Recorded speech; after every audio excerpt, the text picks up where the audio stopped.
अगर एसबीसीए की गफलत कम वसाइल की वजह से बन गई बिल्डिंगें, तो एसबीसीए ये भी तो कहता है कि आप सोच समझ के वेरीफाई करके खरीदें। तो मैं तो कहता हूं कि जहां सेल एनओसी या एनओसी, अव्वल तो कॉस्मोपॉलिटन में कायदे आजम के मज़ार के सामने आप देख ले जो बन रहे हैं, उसमें सेल एनओसी तो मिलती नहीं है। जब सेल एनओसी नहीं मिलती तो इसका मतलब यह है कि रेजिडेंशियल का मतलब अपने लिए रखेगा। तो अगर वो पब्लिक को, मैं इंशाअल्लाह ताला बहुत जल्द कॉस्मोपॉलिटन जाकर के आपको खड़े रह के समझाऊंगा।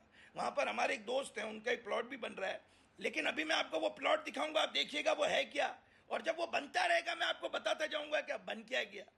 तो मैं आपको अवामी आगाही दे रहा हूं, आपका काम है आप खुद देखें। आप उसे कहें भाई मुझे एक बात बताओ, जितने भी गार्डन ईस्ट, गार्डन वेस्ट, सोल्जर बाजार, जमशेद रोड, बहादुराबाद, पीसीएचएस, धोराजी, जितने भी हैं, वो अगर आपकी फाइल आप निकालेंगे और पीछे देखेंगे, अगर प्लॉट कैटेगरी में रेजिडेंशियल लिखा हुआ है, तो वो पहले, अगर कल को ई सिस्टम आ गया, ई सिस्टम का मतलब कंप्यूटराइज निजाम सब रजिस्ट्रार ऑफिस में, तो सब रजिस्ट्रार में फिर एफबीआर भी उसके साथ टच होगा।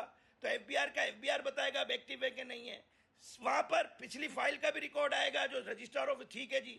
फिर आएगा केएमसी, केडीए, एलडीए, एमडीए की, तो उससे उसमें तो रिकॉर्ड ही आपका नहीं है पुरानी लीजों का। तो फिर वो जब कनेक्शन इसलिए नहीं कर पा रही सिंध गवर्नमेंट के, कैसे करेगी? ये तो 90% कराची रिहायशी प्लाटों पर बना हुआ है, तो किसी की भी रजिस्ट्री नहीं होगी तो उसे पता चल जाएगा कि मेरा तो घर ही 2 नंबर है। जब आपका केएमसी में रिकॉर्ड ही नहीं होगा और केएमसी को वो ई सिस्टम में ले लेंगे, तो वहां से जब केएमसी से पता करेंगे तो पता चलेगा ये तो अब्दुल जलील के नाम पर मुटेशन प्लॉट की हुई भी है। तो वो आपको मुटेशन कैसे देगा अब्दुल जलील के बगैर? और फिर रेजिडेंशियल पर तो एक मुटेशन हो सकती है, कमर्शियल पर 100 यूनिट बन जाए, 500 यूनिट बन जाए, 500 मुटेशन होती हैं। तो इस चीज को आप लोगों ने समझना है, और मेरा काम है आप लोगों को समझाना, बाकी आपकी मर्जी है। चोरी की मोटरसाइकिल तो नहीं खरीदते हो, 2 दांत में कुर्बानी बस एडिट हो जाती है, सबलीज हो जाती है, वाटर सेवरेज का टैक्स आ जाता है, पीटीसीएल का मीटर लगवा लेते हैं, तो आप समझते जी हम मालिक हो गए। अरे भाई नहीं हुए।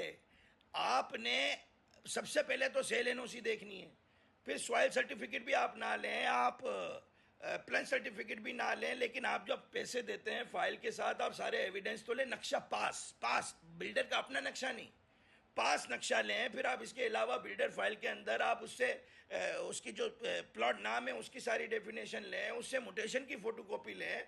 यह आपका राइट बनता है।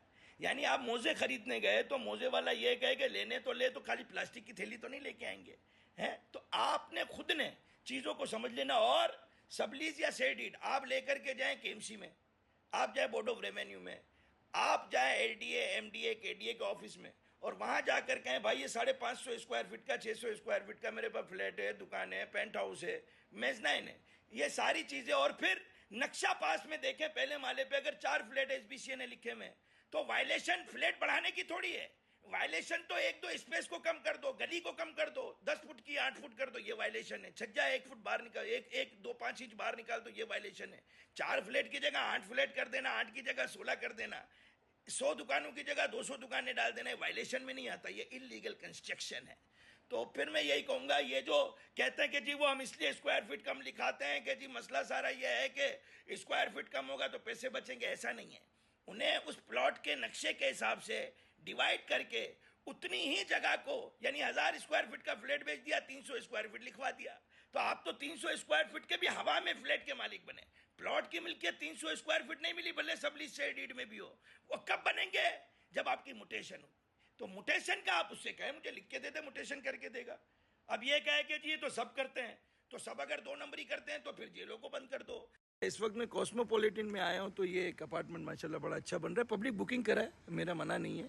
लेकिन मैं ये कह रहा हूँ कि ऐसे कैसे मुमकिन है कि ये बिल्डिंग जो है अपार्टमेंट बनेगी और यहाँ पर सीओएस, यहाँ पे इन्होंने अंडरग्राउंड कार पार्किंग दे दी, और सीओएस में ये छज्जा चलें अच्छी बात है, वरना तो बहरहाल नहीं होना चाहिए ये पूरा ऊपर तक सीधा जाए, लेकिन चलें। लेकिन उसूलन अब देख लें, ये ग्राउंड+1 के रेजिडेंशियल पर बंगले कॉस्मोपॉलिटन में, और कॉस्मोपॉलिटन के लिए हाई कोर्ट की जजमेंट है, और वो जजमेंट मैं इसके साथ लगा रहा हूँ, वो हाई कोर्ट की जजमेंट पढ़ें। कॉस्मोपॉलिटन के लिए जज ने ऑर्डर किया है। और अच्छा, इसके फिर बराबर में जाए तो कोने पे ये देख लें, ये माशाल्लाह ग्राउंड+1 का पुराना बेंगलो, ये बसें खड़ी हुई हैं।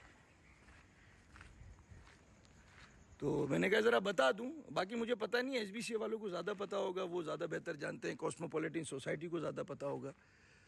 और अगर ये जायज़ कानूनी तो अवाम बिल्कुल बुकिंग कराएं अगर इसकी मुटेशन मिलती है। तो कमर्शियल पे 100 यूनिट पे 100 मुटेशन है, रेजिडेंशियल पे पूरे प्लॉट पे एक ही मुटेशन है। कल को अगर बिल्डिंग अल्लाह ना करे गिर गई या केएमसी से एक्सटेंशन ऑफ लीज का वक्त आया तो फ्लैट वालों का तो केएमसी में सब लीज या सेल डीड का रिकॉर्ड ही नहीं होगा, तो फिर कहाँ होगी पब्लिक खड़ी। तो ये सवाल है। बाकी माशाल्लाह बेहतरीन बिल्डिंग है, शानदार है, बुकिंग कराया अवाम दिल खोल के।